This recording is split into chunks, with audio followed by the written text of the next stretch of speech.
Alright guys, I'm back. I've scrounged through my controllers and found a couple pieces that I thought I might like. One piece is the PS button. That's hard to see because it is tiny. But the white PS button versus the black. And then I went ahead against my better judgment and went with the clear analogs. But these are different because if you look, they're indented versus the rounded thumbsticks. So I can sit my thumb in it when I'm gaming for long sessions and it won't slip off. It'll just stay in the hole. So that's pretty good. Alright, now we're going to put it back together. Alright, we got a face. We've got, first thing we need to do is put our buttons back in. And X is always, let's zoom in for this so we can see what I'm doing a little bit. Alright, X is always at the bottom on this side. And you just basically, you know, if you've never put one of these guys back together, just follow my instructions. Circle inside, I think. Outside. No, it's the other way around. Circles outside, inside. Square, I think that's right. Also, if you're looking at the controller, to the left will be square, to the right will be circle. I hadn't taken the controller apart in a while. Triangle's always at the top. And I'm putting these in. And I always take my time to make sure I got it fit properly. There's this little long piece here, and that coincides with the long piece on the gel. Just fit that over top, make sure everything fits correctly. The D-pad is self-explanatory. It just drops right in, and I opted to stay with the standard D-pad versus going with a color D-pad. I do have a few available.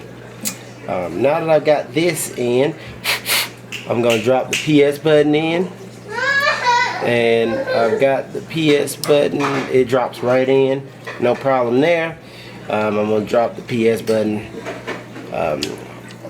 This is the contact for it. I'm going to drop that in. When you push it, same thing for the start and other. So I've got all that in. Now what I'm going to do is use this, my casing, to house this while I get the rest of the controller ready so none of that slips out of place. Next thing I'm going to do is I want to make sure I got everything together, and it looks like I look at this thing to make sure this all lines up, and it looks like it does. Oh, almost. Now it does. And to make sure that this all goes together, the plastic has to pierce the PCB board, and it does, and that locks it in place so that becomes one piece. Now all I'm going to do is take my analog sticks and fit them on. Make sure they work. That one does. Fit this one on. Make sure it works. And we've got headlights. Alright, now I'm going to take, let me zoom out so y'all can see what I'm doing. I'm going to take this piece that I had recently put all the pieces back in there, and I'm going to put this all together as one piece. So watch what I do. And take your time, because this can get really crazy if you don't take your time. Alright, I made sure everything is set one final time in here, and I'm going to take this part and I'm going to slowly merge these two together. Looks like I've got it. I'm going to snap here, 2, snap here, 1, 2, and I'm going to drop a screw in there, and the screw goes right there to make sure that everything stays put. Screw in.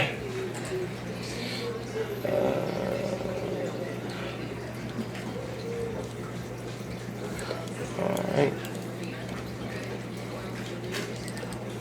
Cool. Alright. Now that I've got that in, I got to deal with these to make sure that they that they go up correctly. Get that snatch off of there. I have to be careful to make sure I didn't snatch anything loose. And looks like I'm okay on that side. Let's hope the same for this other side.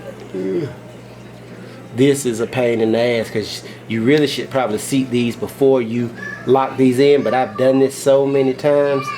I ain't gonna say I'm an expert, but I'm pretty good at it. Alright, now I've got those where I want them to be sitting, and they need to go. There's a groove here. Let me show you. These need to go in this groove, and you can tell because they slide back and forth in the groove when they're right. Next thing to do is these have to go in under the groove. So let me show you how that goes. You slide it. You have to slide it back without popping it out. Slide it back enough to slide this, drop this button in, and once you get it in, you push it all forward. Now when you got it right, it'll feel like normal, and that's how you know you got it. That's probably the hardest part of putting a controller together, back together, is putting these R1 L1s back in. They are a bitch if you've never done it. Come here. If you've done it, not so hard. And I've got action buttons. Now I'm going to reassemble my R2 L2s, and these are super simple. All you have to do is, there's a little spring here. If you see it, let me sit still, guy. If you come on, focus. There's a little spring there. You can see it. All you want to do with that spring is push it up against this plastic, and if you watch here,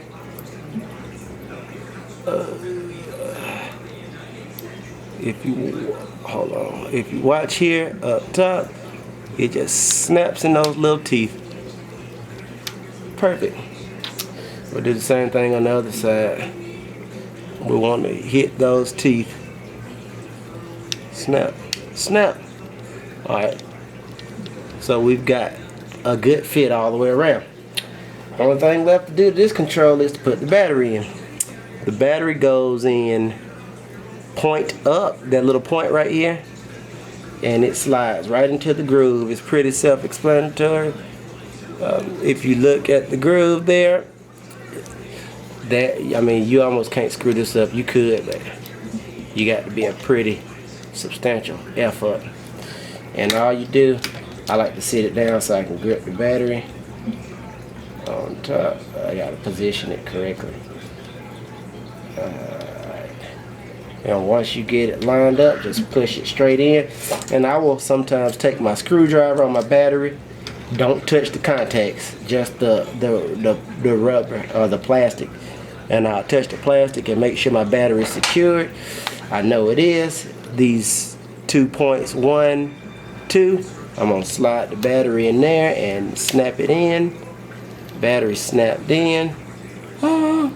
Alright, the controller is just about ready for a complete reassemble.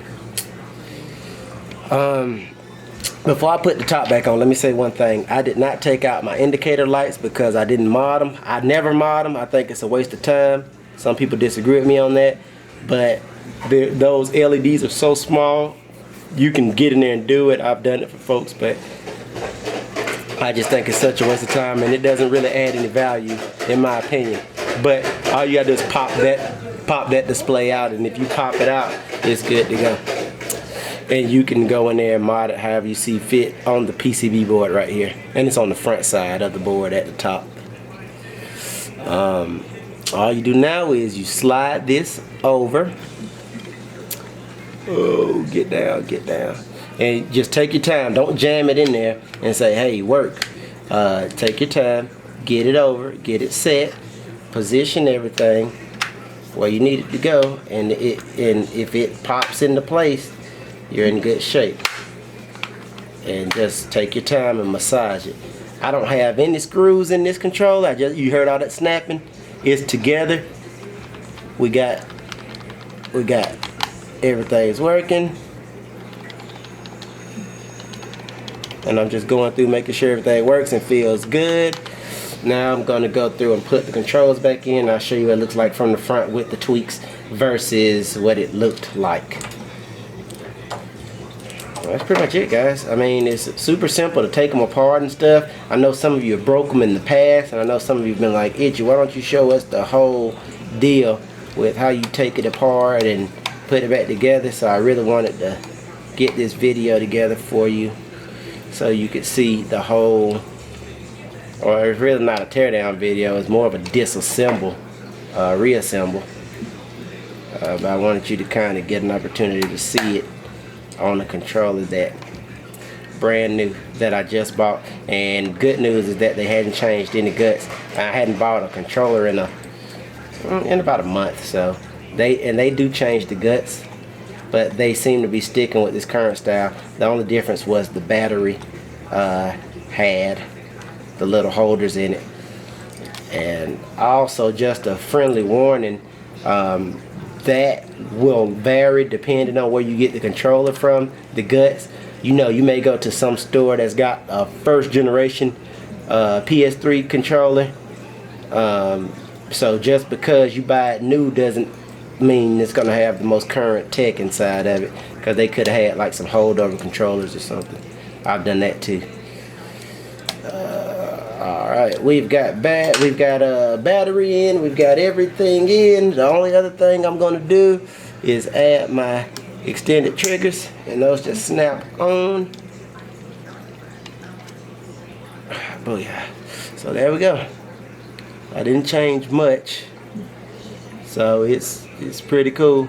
It's got the military look to it, and you've got the clear sticks, the white button. Everything else is the black, the standard buttons on the front, face buttons and D-pad. And it's just so I know my controllers from other people's. I mean, if you look at the packaging here, it still looked cool with the black on black button, it's got the black button, the black analogs. So I just mixed that up just a little bit, just to give you a different look, a different perspective. That's it, guys. That is my unboxing of the DualShock 3 Urban Camouflage controller. And I just did a quick mod, and it's really not a mod, more as I just swapped some pieces, but I swapped out these buttons and the PS button, and I hope it's got some juice. Let's see if it'll at least give us a light. And it's not going to sync because it hadn't been plugged up to my PS3 yet. So there you are, guys. Comment, subscribe, let me know which mod you want me to do. And before I go, there's something important. Hold on. Alright, hold your horses. Alright. Before I go, this is my current lineup of controllers. Let me pop off the tripod so we can talk controllers for a minute. Now, here is my current lineup of controllers. I've got the white with the baseball, the pink with the green buttons. I've got the black and yellow that's famous, you guys know. And I've got my red button silver. I need for everybody to comment. One of these controllers has to go. I don't care which one. I'm going to give one of them away. I need for you to comment on which controller I need to give away. The first controller to get 50 comments saying like, you should give away the white one, you should give away the white one, you should give away the pink one, whatever the color is, whichever one gets 50 comments, whichever one gets the first 50 comments, that's the one I'm going to give away. So if it's pink first, that's the one I'll give away. If it's black, if it's white, if it's silver, so forth, so on. Whichever one gets the 50 comments first saying that I should give away blank color controller, that's the one I'm going to give away. Once those comments come in, I will then tell you how you can win the controller. It will be given away before Christmas. If you have any questions, hit me up. Thanks for watching my videos. Good luck on the giveaway. that will be determined once I know which controller I'm giving away. But you could end up with one of these nice controllers for Christmas. That's it, guys.